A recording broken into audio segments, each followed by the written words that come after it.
Voilà, donc vous venez d'écouter le passage pardon, incroyable talent d'Anthony qui nous a rejoint ce soir. Salut Anthony. Salut Anthony. Bonsoir. Bonsoir. Donc bonjour Anthony. Donc j'espère que tu vas bien. Alors on va te poser quelques petites questions. Alors la première question qu'on va te poser, donc pour nos auditeurs, on va leur indiquer qu'on t'a fait écouter le podcast de la battle hier entre Nicolas et Daflo de leur chant. Donc qu'est-ce que t'en penses? Qu'est-ce que tu penses de leur prestation vocale?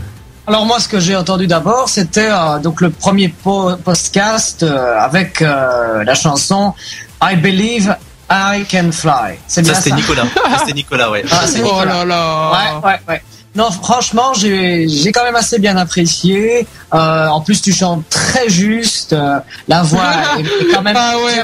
La voix, non, mais la voix est bien posée. Tu l'as payé, Nicolas? Tu l'as payé, Nicolas? Tu as donné combien? Je l'ai payé avant l'émission. Ouais, non, j'ai bien aimé. Franchement, j'ai bien aimé. C'est vraiment pas mal. D'accord. Ce qui est de moi. Et pour. J'ai pas encore entendu. Ouais, l'autre version. J'ai pas reçu. D'accord, okay. Tu nous donneras ton avis tout à l'heure. Alors, on va commencer. Donc, on va parler de toi. Donc, toi, t'es demi-finaliste de l'émission Incroyable Talent en tant que chanteur lyrique, comme on a pu l'entendre. Ouais, donc, alors s'écouter. Voilà, donc cette passion, elle est née en fait. À quel âge t'as commencé à chanter? Oh, ça a commencé très très jeune. Ça a commencé. J'ai eu cette passion déjà depuis tout petit. Déjà vers 6-7 ans, 8 ans, je commençais à sauter sur mon lit en train de chanter. Ah oui. Ouais. Et puis après, j'ai trouvé une opportunité de faire une audition pour passer à la maîtrise de l'Opéra Royal de Wallonie en Belgique, donc un genre de chœur d'enfant à l'âge de 12 ans. Et ça a duré, voilà. Et ça a duré pendant 5 ans. On était coachés tous les mardis, vendredis, 2 fois par semaine pour préparer les chansons. Donc on avait vraiment un travail vocal quand même intensif avec beaucoup de musique. Donc c'est vrai que c'était une belle expérience. Ouais. Et donc à quel âge tu as commencé à monter sur scène un peu? Parce que alors est-ce que tu es à l'aise avec la scène ou c'est quelque chose où tu es réticent ou ça va? J'ai peur. J'ai commencé, donc c'est vrai que j'ai commencé déjà très tôt, vers déjà 12 ans, et même avant aussi, dans les fanfifères d'école. Ça commençait tôt. Et puis la scène, c'est magique.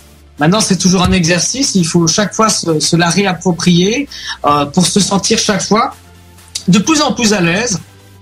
Et vraiment être bien avec elle, et après ça devient vraiment magique et c'est un vrai bonheur. C'est un vrai bonheur. La scène, c'est vraiment, après ça devient comme une drogue. On en a besoin. Si on n'est pas dessus, on se sent pas très bien. On a envie d'être dessus. Donc là, on a pu entendre ton passage à Incroyable Talent, donc avec des avis très positifs, même des jurys d'Incroyable Talent. Oui, parce que le public s'est même levé d'ailleurs.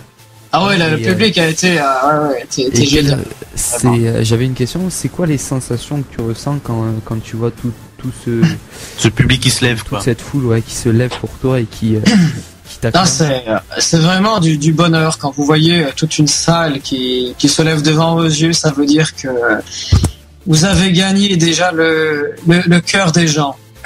Et ça, c'est le plus important. C'est le but premier dans la vie artistique d'un chanteur. C'est justement de voir que tout le travail est enfin récompensé. Et c'est ça le plus important. Et voir que les gens ressentent vraiment le feeling qui passe vraiment bien. Et d'ailleurs, le jury, lui aussi, étonnamment, a été surpris. Ouais. T'as même eu un avis positif de Gilbert. Gilbert, on sait que lui, il est assez sévère. Bon, sévère, mais juste. Mais lui, t'as même eu un avis positif de Gilbert. Alors, je voulais savoir, moi, est-ce que Incroyable Talent, c'était pas trop dur de se faire une place, puisque t'es chanteur lyrique, on sait que c'était un public jeune, donc on sait que c'est pas forcément le meilleur public. Est-ce que t'as réussi à te faire une place parmi tous les candidats? Vous savez, c'est vrai que c'est pas évident parce que il faut dire que j'ai un style, au niveau du style de chanson, c'est vrai que c'est différent, mais c'est cette différence qui fait ma force finalement. Oui. Donc Et puis je ne suis pas très grand, j'ai pas un corps exceptionnel, donc c'est assez trompeur. En fait, mon physique est assez trompeur par rapport à ma voix. Donc c'est ça qui fait que que C'est n'importe impressionnant, ça. voilà, n'importe quelle chanson, même si les gens connaissent pas spécialement, mais c'est quand même, voilà, c'est assez surprenant. Et c'est ça qui vraiment m'a aussi beaucoup aidé dans cette émission pour, comme vous dites, essayer d'être différent, d'être différent et voilà. Oui, oui. Alors, est-ce que tu as eu des propositions alors en sortant de cette émission, puisque est-ce que tu as été repéré par différentes personnes ou pour faire des concerts à droite à gauche ou voilà, tu continues aujourd'hui le chant? Bien évidemment, je n'abandonnerai jamais ma vocation première de la musique, de la chanson. Et puis grâce à cette émission, à cette superbe aventure, ça m'a donné une belle vitrine, une belle publicité, avec vraiment une maquette vraiment solide à présenter comme ça au casting, à d'autres choses, pour pouvoir avoir plus facile après pour décrocher des possibilités dans d'autres choses. Après voilà, on m'a sollicité pour aller chanter en Tunisie, pour animer un petit peu tous les soirs dans un centre de vacances le mois de juillet. Donc c'était vraiment très sympathique, un cadre idyllique avec des gens super sympathiques. Moi j'ai vraiment non, c'était génial, franchement agréable. D'accord. Alors moi je me posais une question aussi. Pourquoi avoir fait la Belle et ses Princes? Parce que bon, il y a pas vraiment de relation entre ta passion le chant et cette émission. Exactement. Disons que voilà, j'ai été tenté par. Je voulais faire quelque chose pour une fois de différent. Je voulais tenter une expérience que je n'avais encore jamais faite. Et d'ailleurs, ce qui m'attirait dans le casting de cette émission, c'est qu'on recherchait donc des jeunes hommes qui ont un talent, qui ont une personnalité, qui ont quelque chose encore une fois en plus qui se différencie des autres et qui à l'inverse, voilà. Ont une vie sentimentale, bon, assez variable, assez bon, pas toujours évidente, et qui sont toujours célibataires et qui recherchent aussi en même temps l'amour, parce que c'est difficile. Ils ont une vie quand même assez mouvementée, donc c'est pas toujours simple. Et ça m'a attiré, ce programme. C'est pour ça que j'ai voulu essayer de tenter ma chance et en même temps essayer de montrer encore une fois. Moi j'ai envie de dire quelque chose. Ouais. Alors, cette émission, je pense que en fait c'est plutôt montrer que nous les mecs, on a quelque chose dedans. Voilà, c'est l'extérieur. Voilà, exactement. Tu as tout compris. C'est vraiment ça. C'est depuis le début de l'émission, on essaie vraiment d'ouvrir en même temps le regard de la Belle, mais aussi des téléspectateurs sur ce qui compte vraiment pour trouver l'âme sœur. Oui. C'est-à-dire comme l'a dit, j'ai oublié votre prénom. Alexandre. Voilà, Alex. Voilà, comme l'a dit Alex, voilà, c'est ce qui compte, voilà, c'est ce qu'il y a d'abord, premièrement, à l'intérieur de ce qu'on a dans son cœur. Qu'on n'est pas obligé de juger par le physique. Voilà, bon, c'est plutôt ça, ouais. Et donc on voit dans l'émission qu'il y a quand même une compétition qui est assez rude, il y a de la tension. Est-ce que ça n'a pas été trop dur pour toi de gérer toute cette tension justement? Si, ben évidemment, c'est vrai qu'il y a beaucoup de rivalités. Il y a beaucoup de rivalités qui se sont créées justement quand il y a l'arrivée des BG. Des beaux gosses, Voilà, des beaux gosses, voilà, des fameux Apollons, bodybuildés qui sont arrivés comme un défilé de mannequins. On n'était pas prévenus à ça, donc naturellement on a eu tous un choc. C'est vrai que. Voilà, mais. Ouais. Donc, ils ont peut-être du physique, mais ils ont rien à l'intérieur, quoi. Mais je ne dirais pas que ils n'ont rien à l'intérieur, mais. Si, moi je te le dis, attends, disons, on a reçu Lucas. Disons que voilà, c'est vrai que je veux dire, ils misent tout sur leur beauté physique. Voilà. Maintenant, je sais pas ce qu'ils ont à l'intérieur, j'en sais rien, mais je ne sais pas s'il y a rien, mais en tout cas physiquement, c'est vrai qu'ils sont très très beaux, mais ils ont d'autres. Comment dire, ils sont axés plus vers le physique, quoi. Voilà. Et donc, on a reçu, attends, Vas-y. Je voulais juste dire un truc, tu disais, il y en a qui ont fait des missions qui sont plus axées sur le physique, et nous, je te dis, on a reçu Luc Azur. C'est vraiment, le mec, tu vois, qui se la pète. C'est vraiment une grosse tête de con. Voilà, je l'ai dit. Alors, ça Daflo, tu vas faire attention un peu parce que je tiens pas à ce que la radio ferme. Donc, elle fermera pas pour ça, mais. Non, c'est Radio Libre, c'est vrai que non, on avait parlé un peu à Luc. On avait parlé un peu à Luc et c'est vrai que lui, il essayait de faire un petit buzz autour de lui. Bon, parce qu'à mon avis, il a peut-être un besoin. Donc moi, je voulais savoir par rapport à Marine. Alors elle, selon toi, elle a tout à l'intérieur, tout à l'extérieur. Voilà, moi Marine, je l'ai toujours dit, c'est une fille qui m'a bouleversé, qui est magnifique, ça c'est vrai, c'est une très, très belle fille, c'est une très belle jeune femme. Elle est très attachante et elle a vraiment moi je l'ai senti de cette façon, elle a vraiment une belle intériorité, vraiment quand même assez profonde. Et c'est ça qui m'a quand même beaucoup touché. Oui, c'est ce côté vraiment attachant. Elle est très attachante. Et c'est ça le problème, on s'attache beaucoup. Oui. Oui. Ouais. Donc, j'ai une question. Vas-y. Ouais. Depuis tout à l'heure, j'ai vraiment envie de la poser. En fait, il vient d'où cet accent? De la région. Du Belge, de Belgique. T'as pas reconnu? Non. Sérieux, t'avais pas reconnu? Ah non, j'avais pas du tout. Alors en plus d'acheter un nouvel ordinateur, tu vas t'acheter des oreilles aussi. Ouais, c'est vrai. Non, parce que je connais pas trop l'accent belge. Je voulais juste savoir.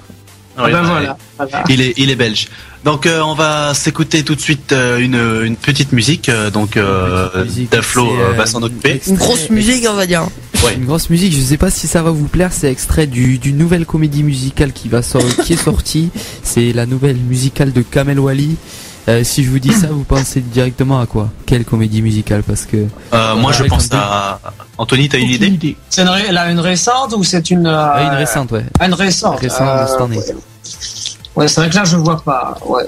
Parce que cette année, il y a beaucoup de comédies musicales qui arrivent. Fleurissent, ouais, ça marche bien ça. Celle de Pascal Obispo, là, Adam et Ève, qui est. Donc c'est celle-là? Qui est au Palais du Sport. Oui. Non, c'est pas celle-là, ça c'est Pascal Obispo. C'est pas celle-là. Ensuite, il y a celle de Dovatia aussi, qui avait fait Mozart l'Opéra Rock et qui repart avec une nouvelle comédie musicale 1789, Les Amours de la Bastille. Et il y en a une autre, donc, de Kamel Wally, cette année aussi, qui sort, c'est Dracula. Oui, je sais pas si vous en... oui. vous en avez entendu parler. Chose, oui. Donc, ouais, genre un petit peu. Dracula, ouais, ça me dit quelque chose. Ouais. Et toi, à propos de ça, Anthony, ça te dirait pas une comédie musicale avec un rôle à l'intérieur? Ah si, je rêve. Moi, je rêve de jouer dans des comédies musicales comme le film éponyme de West Side Story. West Side Story, ça c'est une de mes comédies musicales préférées avec Singing in the Rain. Et c'est mes deux chouchous, on va dire ça comme ça. Mais voilà, ouais. C'est vrai que je rêverais un jour. Et bah tant mieux, je suis en train d'en écrire une, je te prends. Je t'aime beaucoup. Voilà. On s'écoute tout de suite un extrait de cette comédie musicale d'Aflo. C'est pas un extrait, c'est directement toute la musique. D'accord. C'est Dracula, qui peut le juger? C'est tout de suite sur Five Radio, il est 21h46. Anthony est avec nous. Ouais, déjà. Donc Anthony, pour continuer dans les questions. Alors je voulais savoir, est-ce que la télé-réalité en fait, est-ce que c'est ton truc finalement ou c'était juste un test comme ça et puis tu continues? Disons, j'ai testé un petit peu ça comme ça. C'est une très belle expérience, mais il faut faire très attention dans quoi est-ce qu'on va, parce qu'on doit faire très attention à son image. Parce que après vous avez une étiquette derrière le dos, donc il faut qu'elle soit la plus belle possible.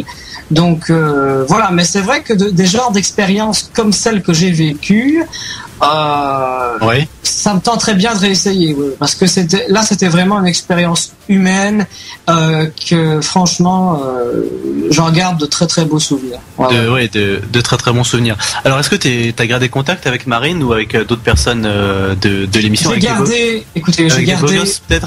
Exactement.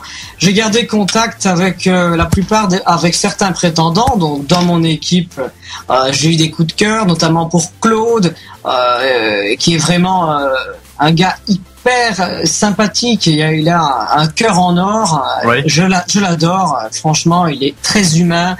Papa et Claude, on l'aime tous. Et puis on a Ludovic, bien sûr. Ludovic, comment ne pas passer à côté de Ludo, hein. Il est incroyable, c'est un personnage incroyable que j'ai beaucoup apprécié aussi. Et dans les beaux gosses, j'ai beaucoup eu d'affinités, particulièrement avec Romain. Romain, c'est quelqu'un de super sympa. Il m'a montré un petit peu le style un peu beau gosse attitude, comme ça en boîte de nuit, le genre comment est-ce que le feeling quand tu danses et tout, tu vois, déboutonner la chemise. Et ça, t'y crois ça? Tu crois qu'il y a une vraie attitude de beau gosse? Écoutez, je ne sais pas, mais en tout cas, il faut être soi-même. Voilà. Lui, moi, je me suis intéressé un petit peu à ce qu'il fait. J'ai appris un petit peu des choses. Ça m'a fait plaisir de partager ça avec lui. Et on s'est marré comme pas possible. Donc c'était un super truc.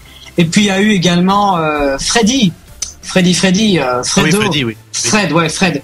Ah, Fred, je l'adore, Fred. Oui, il me disait toujours, la Castafiore. Alors, c'était cool. Non, quelqu'un de super sympa. Ah ouais, non, mais j'ai beaucoup apprécié Fred. Ouais, Fred aussi. Donc Romain et Fred, c'est mes préférés aussi. Et voilà. Et puis, bien sûr, je n'oublie pas Marine. Bien évidemment, ça a été le plus grand de mes coups de cœur. Et je garde toujours, bien évidemment, contact avec elle. Oui, contact avec elle. De temps en temps, c'est vrai que voilà, on s'SMS, on s'appelle. Voilà, c'est vraiment très sympathique. Bah nous, on a essayé de contacter Marine, mais bon, on nous avait prévenu qu'elle était difficilement approchable puisqu'elle était beaucoup demandée. Donc c'est pas grave. Alors moi, on voulait savoir aussi. Si j'avais une petite question après, vas-y, je te laisse poser la tienne, Aymen, puis. D'accord. Alors, est-ce que tu as des projets quels sont tes projets futurs en fait à venir maintenant? Alors j'ai plein de projets. J'espère beaucoup de cette émission. J'espère en tout cas avoir un tremplin qui pourra me permettre de faire d'autres choses. C'est vrai que j'aimerais beaucoup enfin démarrer, je l'espère, une carrière artistique mouvementée. J'aimerais bien faire des petits concerts un peu à gauche à droite. Je ne demande pas d'avoir. Tu fais déjà, non? T'en as fait déjà? Oui, bien sûr, mais vraiment quelque chose qui tient sur la distance. Voilà. Et puis donc au-delà d'une carrière musicale, je suis assez polyvalent, donc c'est vrai que je pourrais également faire pourquoi pas présenter des programmes télévisés ou pourquoi pas faire de la publicité, surtout des téléfilms, animateur radio, ça te dirait ça? Ah, pourquoi pas aussi. Ça il faut rencontrer le grand amour aussi. Ah bah oui. Ah bah ça on le cherche tous. Ça c'est vrai aussi. Mais il est là, il est quelque part. Il faut le trouver.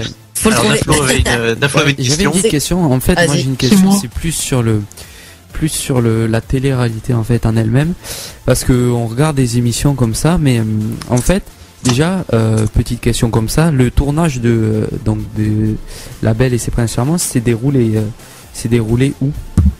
Alors le tournage de notre émission s'est déroulé vraiment en dehors de la région parisienne. Ouais. Il s'est déroulé vraiment à Thézancourt. Vraiment, Thézancourt. Okay. Ouais, dans quelle région? Alors là, je ne saurais pas vraiment vous dire. C'est une très bonne question. Dans le sud, dans le nord ou? C'est dans le nord. Ça reste vraiment dans Paris, mais c'est en dehors quand même de l'agglomération. Okay. Mais c'est un village. C'est tout un village là-bas et franchement, c'est bluffant. Moi, je savais pas qu'il y avait des endroits comme ça. C'est comme on dirait Secret Story. Hein. Exact, ouais. Et en fait, vous êtes filmé.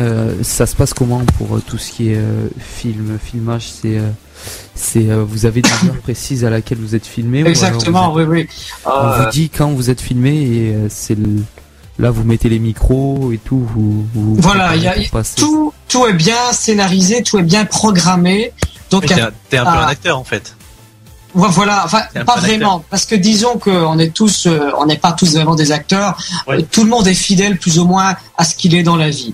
Maintenant, pour en revenir aux techniques du tournage, c'est vrai que voilà, on avait des horaires assez hard. On commençait à 8h du matin.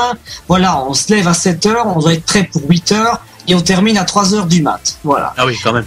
Donc c'est ça pendant 3 semaines. Donc il faut être chaud et surtout ne pas se laisser aller. C'est pas évident. Donc il faut être toujours présent et toujours être actif, prêt à l'emploi. C'est vraiment ça. Après t'as les caméras pour le déjeuner qui sont positionnées. Donc tout est vraiment bien structuré. Mais bon voilà. Après quand on voit le travail enfin fini, qu'est-ce qu'on est content. Oui. Et Alors, il y avait juste Elodie, excuse-moi, parce que Ouais, il y avait juste Elodie dans les dédicaces qui nous dit que Tessancourt c'est dans les Yvelines. Bah merci Elodie pour cette information. merci. Donc en effet, c'est pas très loin de Paris. Exactement, je pensais ça aussi, hein. C'est pas très loin. Mais je ne savais plus non plus la géolocalisation, hein, de... Oui, d'accord. Ouais. Et après, c'était pendant les heures de donc où vous n'êtes où il n'y a pas de caméra, vous n'êtes pas filmé, vous faites quoi en fait? Vous avez Alors, oui, bah c'est ça. On a des moments où on peut un peu entre guillemets souffler. On avait entre ces moments, on pouvait un peu respirer. On avait les dimanches. Voilà. Ouais. Tous les dimanches, on avait une journée, on pouvait vraiment rien faire. On était tranquille, sans cam. Ça faisait du bien. On était tellement fatigués qu'on dormait presque toute la journée.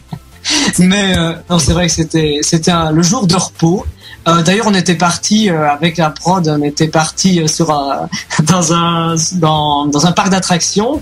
Ah oui. Ah oui, c'était une petite foire qu'il y avait quelque part dans Paris. Pour Donc se on a changer fait- les idées un peu. Ah mais ça fait du bien, on était avec la voiture de la prod qui allait à 300 à l'heure, avec la radio, la musique à fond. Non, Ah ouais. Non, c'est une ambiance géniale, franchement. C'est genre la colonie de vacances, quoi, un peu. C'est ça, voilà quoi. Ah non, c'était trop génial, c'était trop cool. Non, vraiment, c'était bien parce on était plus proches les uns que les autres, on était en dehors d'un peu toute cette production, franchement, ça faisait du bien. Ouais. D'accord. Ah oui, d'accord. Et bah oui, voilà. Alors Nicolas, est-ce que tu avais une question? Oui, j'en ai une. Ah vas-y. Donc, est-ce que ça vous stresse pas d'avoir des grosses caméras à côté de vous? Disons que on a toujours un peu de stress d'avoir des caméras comme ça qui vous filment presque 24 heures sur 24. Mais bon, voilà, ça prend aussi, voilà, plus vous êtes devant la caméra et vous savez contrôler votre stress, et après ça devient un jeu, voilà, un jeu entre vous et la caméra, ça devient amusant. Moi, je m'amuse. Après, ça devient un plaisir. Et c'est ça qui est important. C'est prendre plaisir. Et plus vous avez du plaisir, plus vous êtes naturel. C'est comme en amour. Vous êtes à l'aise et ça se ressent. Et vous êtes donc plus vrai, plus authentique. Et c'est ça que les gens aiment, voir de l'authenticité, comme une femme aime voir quelqu'un de vrai. Eh ben sur ces derniers mots, on va se quitter, Anthony. Merci beaucoup d'être passé chez nous sur Five Radio, donc dans la radio libre de Daflo. Donc bah tu repasses quand tu veux pour nous donner de tes nouvelles. Donc en tout cas c'était très sympathique. Merci à toi. Eh bien, merci à vous, c'est très gentil. Et n'oubliez pas, donc vous pouvve rejoindre la page fan sur mon compte Facebook. Donc ma page fan c'est www.facebook.com/Anthony Lirico, sa belle et ses phrases presque charmant, voilà. D'accord, on va mettre de toute façon ta page sur notre site internet et sur notre page Facebook à nous. Donc Nicolas va s'en charger. Et donc voilà, merci à toi. Merci à vous, c'est très gentil. Bonne soirée à tous. Merci, Au revoir. Au revoir. Au revoir. Merci.